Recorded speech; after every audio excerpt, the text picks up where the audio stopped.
Suka nyinyir? Adakah hubungannya dengan gangguan kejiwaan? Sebenarnya tidak sulit menemukan orang nyinyir, terutama di media sosial. Orang seperti ini tak tahan untuk tidak mengomentari orang lain dari mulai pakaian hingga kehidupannya. Parahnya, orang yang terbiasa nyinyir masih bisa berkomentar negatif saat melihat orang lain tertimpa musibah. Perilaku ini disinyalir berkaitan dengan gangguan kejiwaan. Mengenal makna nyinyir, berdasarkan Kamus Besar Bahasa Indonesia atau KBBI, nyinyir artinya mengulang-ulang perintah atau permintaan dalam arti kata lain cerewet. Lain lagi arti kata nyinyir berdasarkan survei dari para pengguna internet yang artinya suka mengkritik orang lain terus-menerus secara pedas. Dikutip dari klikdokter.com, ada pula yang berpendapat bahwa nyinyir adalah sifat orang yang cerewet, banyak mulut, dan gemar bergosip. Jika diamati, nyinyir kira-kira dapat diartikan sebagai sifat seseorang yang gemar memberikan komentar negatif kepada berbagai hal yang dialami atau dimiliki oleh orang lain. Biasanya, komentar negatif itu didasari oleh rasa iri karena ketidakmampuan untuk mengalami atau memiliki hal yang ditampilkan orang lain. Biasanya, aktivitas nyinyir ini paling sering terjadi di dunia maya, terutama media sosial.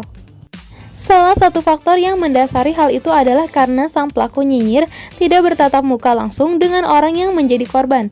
Oleh karena itu, pelaku nyinyir pun menjadi lebih berani untuk berkomentar pedas dan tidak menyaring apa yang keluar dari mulutnya. Nah, nyinyir dengan jari atau nyinyir di sosial media ini, apakah tindakan perilaku ini berkaitan dengan gangguan kejiwaan? Sebenarnya hubungan nyinyir dengan gangguan kejiwaan, setiap orang tentunya pernah merasa iri kepada orang lain ya. Iri terhadap kesuksesannya, karena ia memiliki keluarga yang utuh dan bahagia, memiliki kekayaan dan uang yang banyak. Atau mungkin karena orang tersebut cantik atau tampan dan banyak hal lain yang dapat menjadi alasan seseorang iri terhadap orang lain. Kemudian, iri adalah perasaan manusiawi yang wajar dimiliki oleh setiap manusia. Namun, yang menjadi masalah adalah sampai di mana Anda dapat mengendalikan perasaan iri tersebut. Ada orang yang menjadikan rasa iri tersebut sebagai hal positif untuk memotivasi diri loh. Namun sebaliknya juga nih ya, ada pula orang yang malah semakin mengembangkan rasa iri hati tersebut menjadi hal-hal negatif yang sebenarnya tidak berfaedah. Misalnya selalu mengkritik dan menjelek-jelekan orang di media sosial.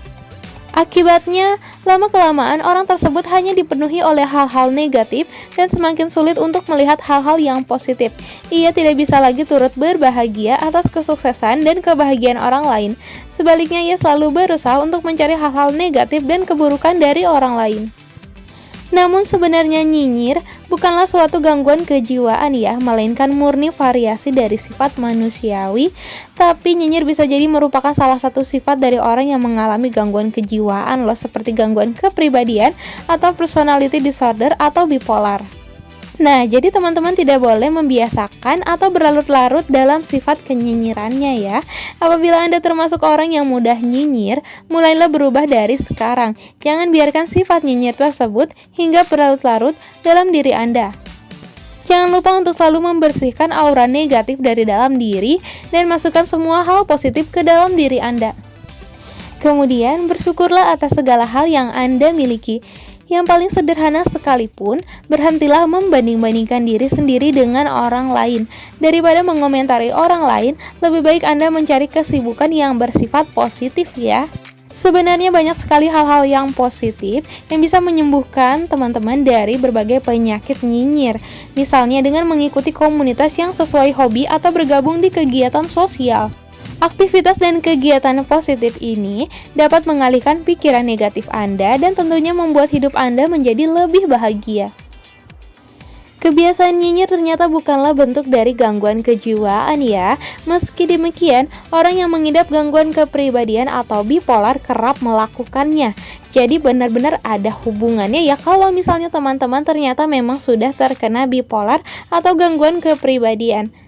Jadi bila Anda sering nyinyir dan sulit mengendalikannya, cobalah untuk memeriksakan diri ke dokter untuk mendapatkan diagnosis yang tepat dari dokter.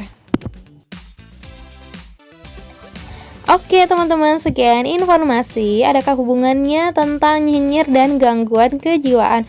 Mudah-mudahan informasi ini bermanfaat untuk teman-teman semua. Terima kasih sudah nonton video ini.